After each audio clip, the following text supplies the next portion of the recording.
C'est l'histoire d'une terre grande comme la moitié de la France, qui n'appartient officiellement à personne. Un désert stratégique, riche en ressources, où se déroule l'un des conflits les plus anciens du monde. Au cœur de ce territoire, un peuple qui lutte pour son indépendance.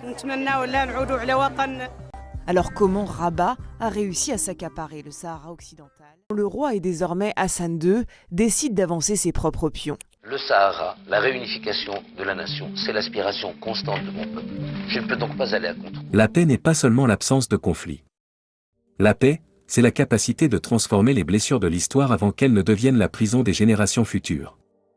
Et aujourd'hui, en 2026, l'Afrique du Nord se retrouve face à une vérité difficile. Le conflit entre l'Algérie et le Maroc n'appartient pas au passé. Il n'est pas une vieille affaire oubliée dans les archives de la guerre froide. Il est toujours là. Plus profond. Plus international. Plus stratégique. Et surtout, plus dangereux pour l'avenir de toute une région. Pendant longtemps, beaucoup ont cru que cette rivalité resterait limitée à deux capitales, Alger et Rabat, à une frontière fermée depuis 1994, et à un conflit ancien autour du Sahara occidental. Mais aujourd'hui, cette rivalité dépasse largement les deux pays. Elle touche la Méditerranée. Elle touche l'Europe. Elle touche l'énergie. Elle touche le Sahel. Elle touche le Mali, le Niger, le Burkina Faso, la Mauritanie, et même la question plus large de l'intégration africaine. Car quand de grandes nations africaines dépensent leur énergie à se neutraliser, ce n'est pas seulement leur avenir qu'elles fragilisent. C'est une partie du destin africain qui se bloque. L'Algérie et le Maroc ne sont pas de petits pays. Ce sont deux grands pôles historiques, culturels, militaires et économiques du continent. Deux nations fortes. Deux peuples fiers. Deux civilisations riches. Deux portes naturelles entre l'Afrique, l'Europe, le monde arabe, la Méditerranée et l'Atlantique. Mais au lieu de transformer cette proximité en puissance collective, elles ont souvent transformé leur voisinage en rivalité permanente. Et c'est là que commence le drame. Avant d'aller plus loin, si ce type d'analyse vous aide à comprendre les forces cachées qui façonnent l'Afrique et le monde, soutenez la chaîne. Abonnez-vous à Selfa, mettez un pouce levé, et aidez ce message à atteindre davantage de personnes qui croient encore que la connaissance, la responsabilité et le leadership peuvent changer l'avenir. À première vue, le Maroc et l'Algérie semblent presque indiscernables dans leur identité régionale. Ils occupent le même espace géographique en Afrique du Nord. Ils partagent des influences arabes, berbères, musulmanes, méditerranéennes et africaines. Ils ont tous deux été marqués par la colonisation française, même si leurs expériences historiques furent différentes. Ils possèdent des populations importantes, des ressources stratégiques, des armées puissantes et une capacité réelle à influencer le continent. Dans les années 1960, après les indépendances africaines, on aurait pu imaginer ces deux pays travailler ensemble pour créer un Maghreb fort, connecté, industriel, solidaire, ouvert sur le Sahel et capable de peser dans le monde. Mais ce n'est pas ce qui s'est passé. Au lieu d'une coopération historique, l'Algérie et le Maroc sont entrés dans une rivalité durable. Une rivalité nourrie par les frontières héritées de la colonisation, par les choix idéologiques de la guerre froide, par la question du Sahara occidental, par la méfiance diplomatique, par la concurrence militaire, et par une lutte silencieuse pour l'influence régionale. Ce conflit ne s'est pas toujours exprimé par la guerre ouverte. Mais il a produit quelque chose de presque aussi destructeur. Une guerre froide maghrébine. Une guerre de position, de symboles, de diplomatie, de frontières fermées, d'armes achetées, d'alliances construites et d'occasions perdues. Les origines de la rivalité entre le Maroc et l'Algérie remontent à l'époque coloniale. Lorsque la France a conquis l'Algérie en 1830, le Maroc a soutenu une résistance contre cette occupation. Une décennie plus tard, la France a répondu en écrasant l'armée marocaine, puis en annexant certaines zones proches de la frontière algérienne. Ces territoires, notamment autour de Béchar et de Tindouf, sont devenus un point sensible dans l'imaginaire politique marocain. La France, comme beaucoup de puissances coloniales, a dessiné, déplacé et administré des frontières sans se soucier des conséquences profondes pour les peuples qui allaient vivre avec ces lignes après l'indépendance. Lorsque des ressources minières furent découvertes dans certaines de ces régions, la question devint encore plus explosive. Le Maroc espérait que ces différends territoriaux seraient réglés après l'indépendance de l'Algérie. Mais lorsque l'Algérie obtint son indépendance en 1962, après une guerre terrible et sanglante contre la France, ses dirigeants n'étaient pas prêts à céder des territoires. Le pays venait de payer son indépendance au prix du sang. Il sortait d'une guerre longue, brutale, traumatisante. Dans ce contexte, toute concession territoriale était perçue comme une faiblesse impossible à accepter. Un an plus tard, en 1963, les tensions éclatèrent dans ce qui devint la guerre des sables. Le conflit fut court, mais ses conséquences psychologiques furent profondes. Il installa dans les deux camps une méfiance durable. Le Maroc regarda l'Algérie comme une puissance qui refusait de reconnaître certaines réalités historiques. L'Algérie regarda le Maroc comme une menace potentielle contre son intégrité territoriale. Même lorsque les armes se turent, la suspicion resta. Et parfois, dans les relations internationales, ce ne sont pas les guerres les plus longues qui laissent les cicatrices les plus profondes. Ce sont les guerres qui confirment une peur déjà présente. Ensuite, la guerre froide a ajouté une couche supplémentaire. Le Maroc, monarchie ancienne, s'est progressivement rapproché des États-Unis et du camp occidental. L'Algérie, marquée par sa lutte anticoloniale, s'est construite autour d'un imaginaire révolutionnaire, socialiste et tiers-mondiste, plus proche de l'Union soviétique et des mouvements de libération. Les deux pays ne se voyaient donc pas seulement comme deux voisins en désaccord. Ils se voyaient comme deux modèles politiques opposés. Deux visions du pouvoir. Deux orientations du monde. Deux lectures différentes de l'avenir africain. Puis vint le tournant majeur de 1975. L'Espagne se retira du Sahara occidental, un vaste territoire désertique situé au sud du Maroc, riche en ressources et stratégiquement ouvert sur l'Atlantique. Pour le Maroc, ce territoire faisait partie de son intégrité historique. Pour le Front Polisario, soutenu par l'Algérie, il devait devenir un État indépendant. Pour Alger, la question du Sahara occidental devint à la fois un dossier de principe, un levier diplomatique et un moyen de contenir la puissance régionale marocaine. Pour Rabat, elle devint une question existentielle de souveraineté nationale. C'est là que la rivalité entre l'Algérie et le Maroc est devenue presque impossible à dissocier du Sahara occidental. Le Maroc a progressivement consolidé son contrôle sur une grande partie du territoire. Le Polisario, installé notamment dans les camps de Tindouf en Algérie, a continué à revendiquer l'indépendance. En 1991, un cessez-le-feu a été établi sous supervision des Nations Unies. Pendant longtemps, on a parlé d'un conflit gelé. Mais un conflit gelé n'est jamais un conflit réglé. Il peut rester silencieux pendant des années, puis redevenir brûlant lorsque le contexte international change. Et justement, le contexte a changé. Depuis 2020, la situation autour du Sahara occidental n'est plus aussi stable qu'avant. Le cessez-le-feu s'est fragilisé. Le Polisario a annoncé son retrait du cessez-le-feu après des tensions dans la zone de Guerguera. Les Nations Unies parlent désormais de tensions et d'hostilités de faible intensité. Cela ne signifie pas une guerre totale. Mais cela signifie que la paix est fragile, que la ligne de tension reste active, et que le conflit peut être réactivé par un incident, une provocation, une erreur de calcul ou un changement diplomatique trop brutal. Et en 2025, un changement diplomatique majeur a eu lieu. Le Conseil de sécurité des Nations Unies a adopté une résolution plaçant le plan marocain d'autonomie au centre des négociations. Pour le Maroc, c'est une victoire diplomatique importante. Pour l'Algérie et le Polisario, c'est un signal préoccupant.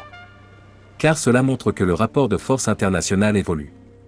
De plus en plus de pays considèrent désormais le plan d'autonomie sous souveraineté marocaine comme la base la plus réaliste d'une solution. Les États-Unis avaient déjà reconnu la souveraineté marocaine sur le Sahara occidental en 2020. Et ça fonctionne. Le premier pays à lui donner raison n'est pas des moindres. C'est la première puissance mondiale, les États-Unis. J'ai signé aujourd'hui une proclamation reconnaissant la souveraineté marocaine sur le Sahara occidental. En échange, le Royaume du Maroc normalise ses relations avec le plus proche allié des Américains au Moyen-Orient, Israël. Depuis, d'autres puissances occidentales ont rapproché leur position de celle du Maroc. Et en 2025, cette dynamique s'est encore renforcée. Mais attention, cela ne veut pas dire que le conflit est réglé. Au contraire. Une victoire diplomatique pour un camp peut devenir une humiliation stratégique pour l'autre, si elle n'est pas accompagnée d'une vraie sortie politique. Le Maroc peut considérer que le temps joue pour lui. L'Algérie peut considérer que le droit à l'autodétermination est sacrifié. Le Polisario peut se sentir marginalisé. Et quand un acteur se sent exclu d'un processus, il peut être tenté de revenir vers la confrontation. C'est pourquoi le moment actuel est à la fois une opportunité et un danger. L'opportunité, c'est qu'une fenêtre diplomatique existe. Les Nations Unies, les États-Unis et plusieurs acteurs internationaux tentent de remettre le dossier sur la table. Le danger, c'est que cette dynamique soit perçue non pas comme une solution équilibrée, mais comme la consécration d'un vainqueur et l'effacement d'un perdant. Or, une paix durable ne peut pas être construite sur l'humiliation. Elle doit offrir une sortie politique à toutes les parties, même lorsque le rapport de force évolue. Pendant ce temps, la frontière terrestre entre l'Algérie et le Maroc reste fermée depuis 1994. Cette frontière fermée est l'un des plus grands symboles de l'échec maghrébin. Deux peuples voisins, deux économies complémentaires, deux marchés naturels, deux espaces culturels proches, sont séparés par une ligne politique qui empêche la circulation normale, le commerce naturel, les familles, les entrepreneurs, les idées, les coopérations universitaires et industrielles. Le coût de cette fermeture est immense, même lorsqu'il n'est pas toujours visible dans les statistiques. Et ce qui était autrefois présenté comme une menace est devenu une réalité. Après la rupture des relations diplomatiques en 2021, l'Algérie a fermé son espace aérien aux avions marocains. Le gazoduc passant par le Maroc vers l'Espagne a été arrêté. Les canaux de dialogue sont restés faibles. La méfiance s'est institutionnalisée. Cela signifie que le problème n'est plus seulement le passé. Le problème est désormais une infrastructure de séparation. Quand les frontières sont fermées, quand les pipelines s'arrêtent, quand les avions ne passent plus, quand les ambassades ne parlent plus, la rupture devient une habitude. Et lorsqu'une rupture devient une habitude, la paix devient plus difficile à imaginer. Mais le plus inquiétant, c'est la course aux armements. En 2025, l'Algérie est devenue le plus grand dépensier militaire d'Afrique, avec plus de 25 milliards de dollars consacrés à sa défense. Le Maroc, lui, est devenu le deuxième plus grand dépensier militaire du continent, avec plus de 6 milliards de dollars. Ces chiffres ne sont pas seulement des chiffres. Ce sont des écoles qui ne sont pas construites. Ce sont des hôpitaux qui attendent. Ce sont des jeunes qui cherchent du travail. Ce sont des routes, des laboratoires, des usines, des universités, des centres de recherche et des projets agricoles qui pourraient transformer la vie des populations. Bien sûr, chaque État a le droit de défendre sa sécurité. Aucun pays sérieux ne peut vivre sans armée. Mais lorsque la défense devient une obsession mutuelle, lorsque chaque achat militaire de l'un justifie l'achat militaire de l'autre, alors la sécurité elle-même devient une prison. L'Algérie achète pour ne pas être dépassée par le Maroc. Le Maroc renforce ses capacités pour ne pas être dominé par l'Algérie. Et pendant ce temps, le Maghreb reste l'une des régions les moins intégrées économiquement du monde. C'est là que le conflit devient profondément autodestructeur. Car l'Algérie et le Maroc ont tout pour devenir les moteurs d'un grand espace économique nord-africain. L'Algérie possède des ressources énergétiques majeures. Le Maroc possède des infrastructures portuaires, industrielles et financières très développées. Les deux pays disposent d'une jeunesse, d'une position géographique exceptionnelle, d'une histoire africaine, méditerranéenne et arabe, et d'une capacité à connecter le continent. Ensemble, ils pourraient bâtir un corridor entre l'Europe, l'Afrique du Nord, le Sahel et l'Afrique de l'Ouest. Mais séparés, ils transforment leur potentiel en concurrence stérile. Et c'est ici qu'un nouvel élément change toute l'analyse. Le conflit entre l'Algérie et le Maroc n'est plus seulement un conflit du Maghreb. Il devient aussi un conflit d'influence dans le Sahel. Et le Sahel, aujourd'hui, est l'un des espaces les plus stratégiques du continent africain. Le Mali, le Burkina Faso et le Niger sont trois pays enclavés. Ils n'ont pas d'accès direct à la mer. Pour développer leur commerce, exporter leurs ressources, importer des biens, industrialiser leurs économies et créer de nouvelles routes commerciales, ils ont besoin de corridors fiables. Pendant longtemps, ces pays ont été fortement liés à des routes économiques et politiques passant par l'Afrique de l'Ouest, notamment à travers les ports de la région. Mais après les coups d'État, les sanctions, les ruptures avec la France, les tensions avec la CEDEAO et la formation de l'Alliance des États du Sahel, ces pays cherchent de nouvelles options. C'est dans ce contexte que le Maroc a proposé une initiative atlantique destinée à offrir aux pays enclavés du Sahel un accès aux ports marocains sur l'Atlantique. Pour Rabat, c'est une idée extrêmement stratégique. Elle transforme le Maroc en porte d'accès maritime pour le Sahel. Elle renforce le rôle du pays comme pont entre l'Afrique du Nord, l'Afrique de l'Ouest, l'Atlantique et l'Europe. Elle permet aussi au Maroc de parler non seulement comme acteur du Sahara occidental, mais comme acteur du développement africain. Pour le Mali, le Niger et le Burkina Faso, cette initiative représente une possibilité de diversification. Elle leur offre un autre horizon, une autre route, une autre manière de sortir de l'enclavement. Pour ces États, l'accès à la mer n'est pas un détail. C'est une question de souveraineté économique. Un pays enclavé dépend toujours des routes des autres. S'il n'a qu'une seule option, il est vulnérable. S'il a plusieurs corridors, il respire mieux. C'est pourquoi l'initiative marocaine peut séduire ces pays, même s'ils ne partagent pas nécessairement tous les intérêts de Rabat. Mais pour l'Algérie, cette évolution est sensible. Alger a longtemps vu le Sahel comme une zone stratégique naturelle. Le Mali est son voisin direct. La sécurité du sud algérien dépend en partie de ce qui se passe au nord du Mali. Pendant des années, l'Algérie a voulu jouer un rôle de médiateur, de garant sécuritaire et de puissance régionale dans le Sahel. Mais les relations avec Bamako se sont fortement dégradées. En 2025, la crise du drone abattu près de la frontière entre l'Algérie et le Mali a provoqué une rupture diplomatique grave. Mali, Burkina Faso et Niger ont rappelé leurs ambassadeurs. Alger et Bamako ont fermé réciproquement leur espace aérien. Le Mali a même porté l'affaire devant la justice internationale. Ce moment est capital. Il montre que l'Algérie n'est plus automatiquement perçue comme le partenaire naturel du Sahel. Une partie des nouvelles autorités sahéliennes voit désormais Alger avec méfiance. Dans le même temps, elles regardent vers Rabat pour l'accès à l'Atlantique. Cela ne signifie pas que le Maroc contrôle le Sahel. Ce serait exagéré. Mais cela signifie que le Sahel est devenu un nouveau terrain de concurrence entre Alger et Rabat. Et dans cette concurrence, l'économie, les ports, les routes, la diplomatie et les récits politiques comptent autant que les armes. Le cas du Mali est encore plus symbolique. En 2026, Bamako a retiré sa reconnaissance de la République sahraoui et soutenu le plan marocain d'autonomie pour le Sahara occidental. Pour Rabat, c'est une victoire diplomatique importante, parce qu'elle vient d'un pays sahélien stratégique, directement voisin de l'Algérie. Pour Alger, c'est un signal inquiétant.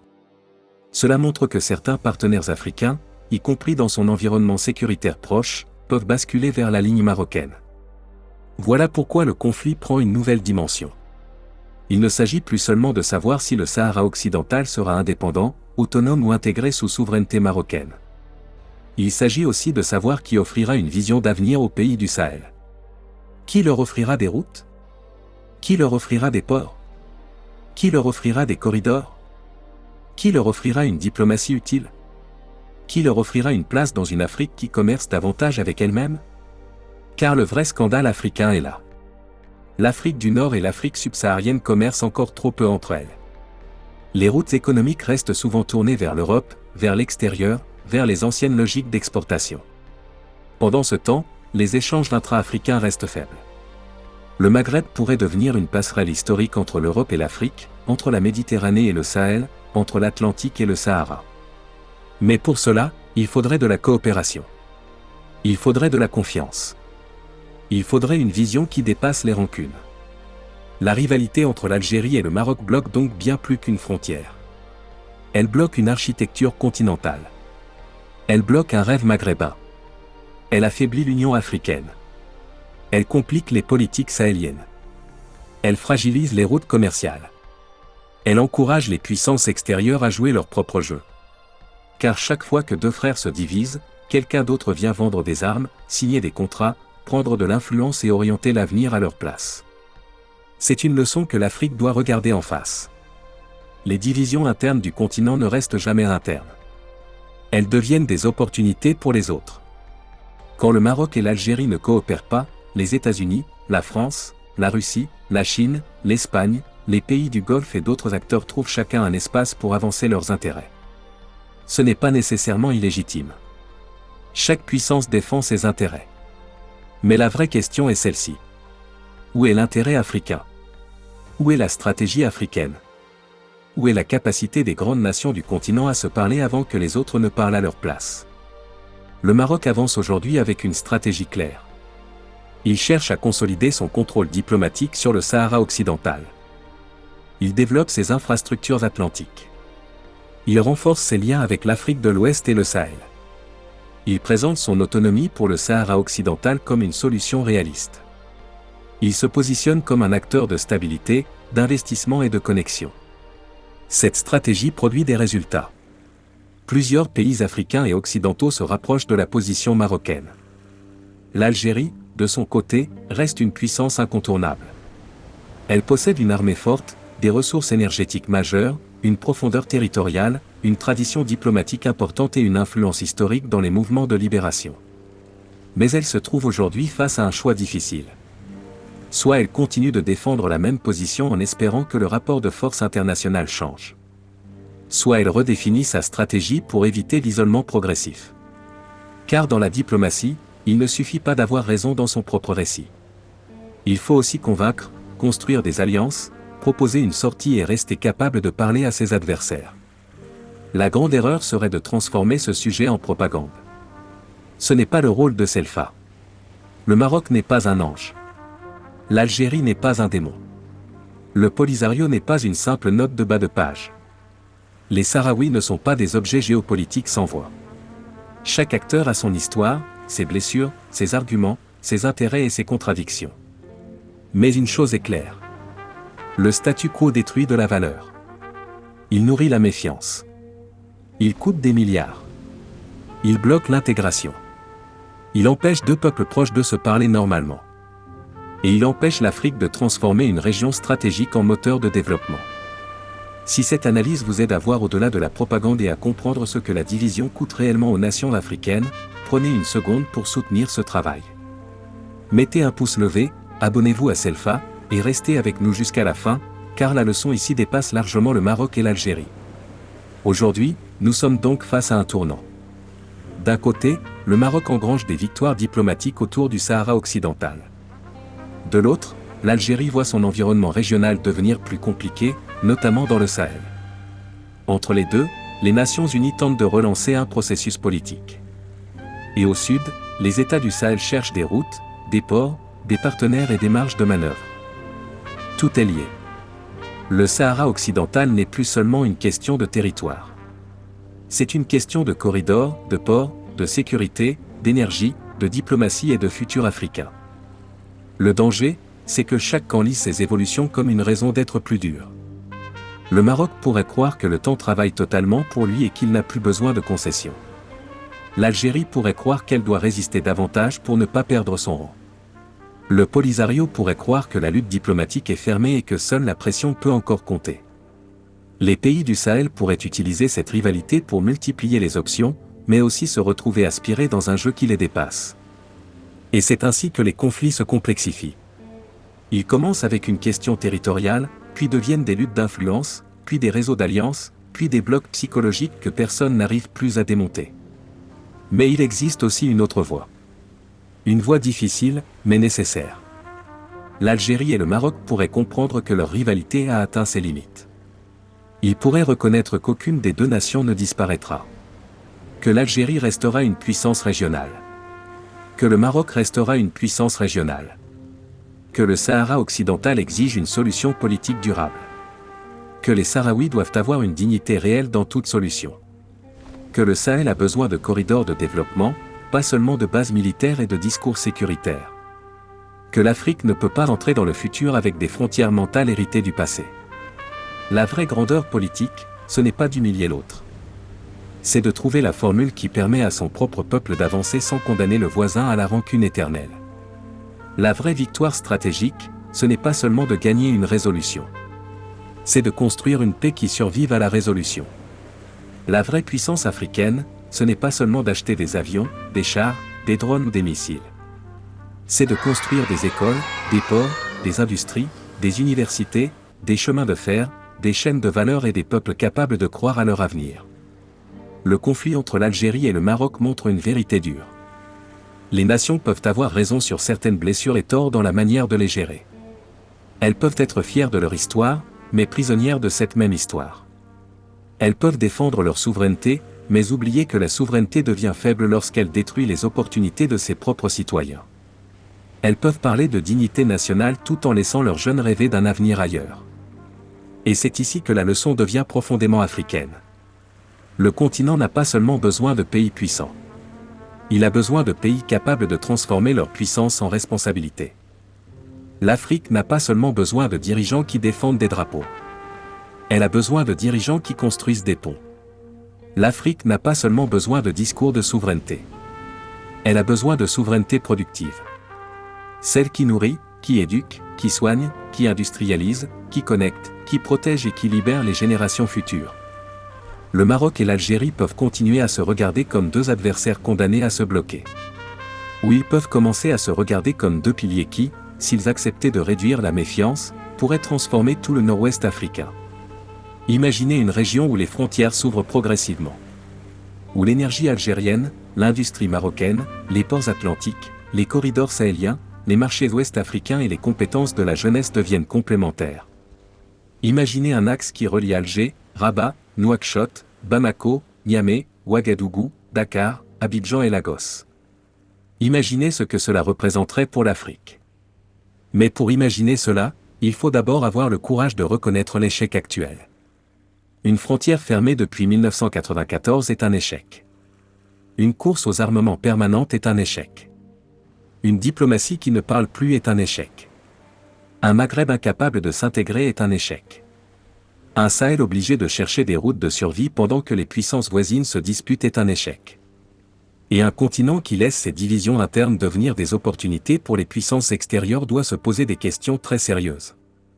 Cela ne veut pas dire qu'il faut oublier l'histoire. Non. Les peuples qui oublient l'histoire répètent les humiliations. Mais les peuples qui restent prisonniers de l'histoire répètent les conflits.